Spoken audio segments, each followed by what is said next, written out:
As we just heard from the High Representative, yesterday you inaugurated the EU-India strategic dialogue with That's her. correct. I wanted to start by asking you, how does India kind of rank the relations with the EU on a global scale? What framework would you put around it? Well, I would give it pretty high priority, but I would also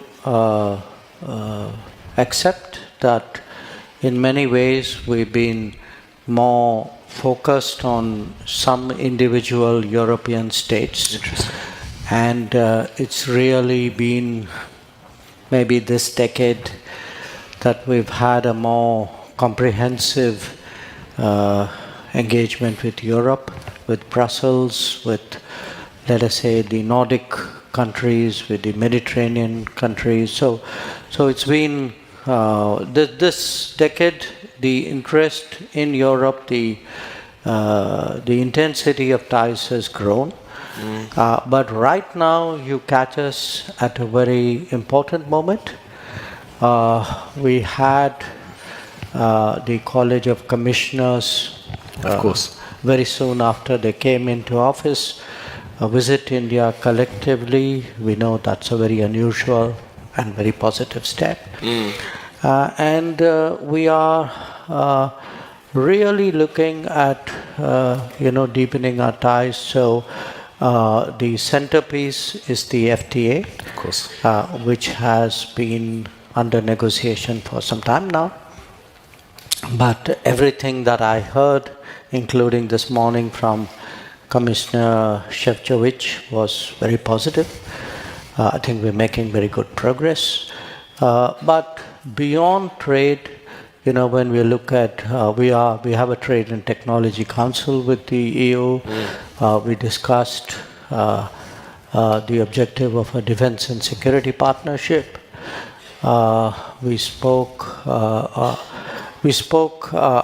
We have our version of Global Gateway. Right. So how do we get Global Gateway and the Indian Development Assistance Program to match up? We discussed mobility and talent flows, education.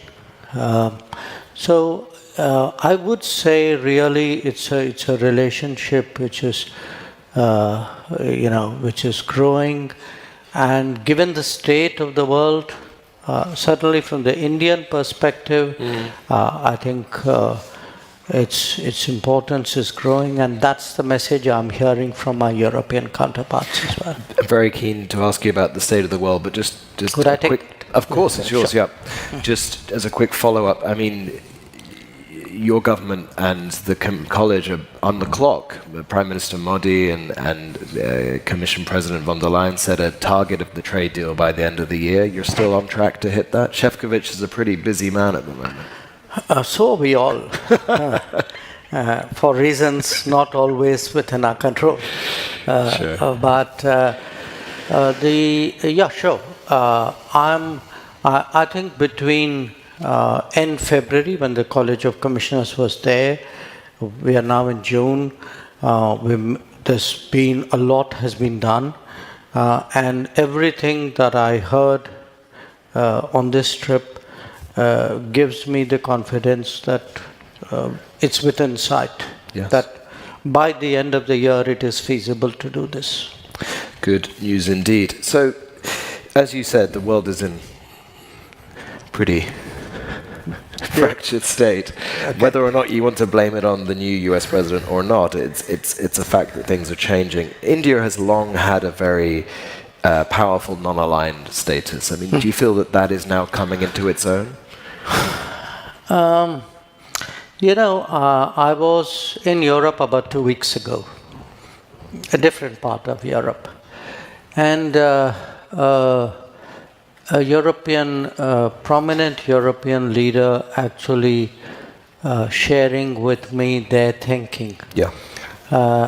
Brought up this point. His point was that, India has, because of its political traditions and history and experience, We are conditioned to deal with situations and challenges, think it through for ourselves, Yeah.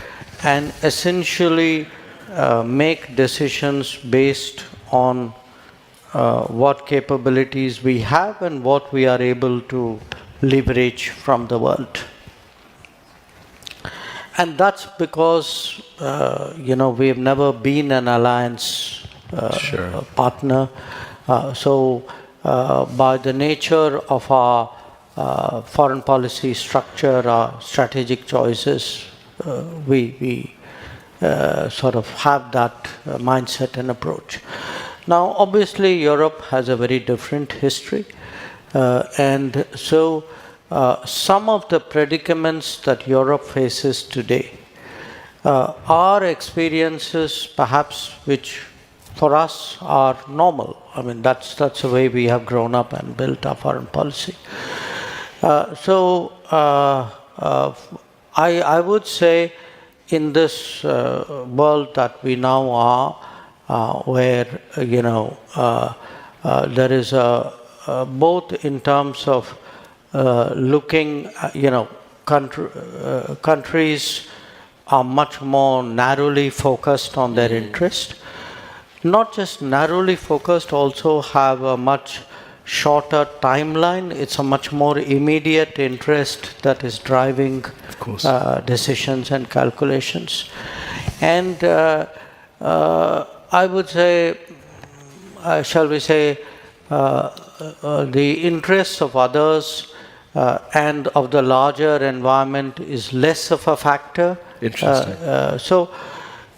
This kind of world which today there is, and now I'm not saying everybody has that habit, but confronted with those prospects, we have the ability to deal with it.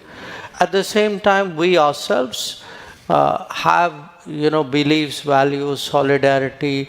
We do things for other countries. We do things for the world. We think it's a good thing to do all those things. Yeah. And we are equally comfortable dealing with other countries who have that bent of mind. So in that sense, I would say a more differentiated world. Give me the situation when I look at the partner or the, what I'm confronted with, I will come up with that aspect of my sort of capability. So those who are more direct and transactional, be more direct and transactional with them. Those who have a longer view and a broader philosophical outlook of a better world, let that side of you flow as well.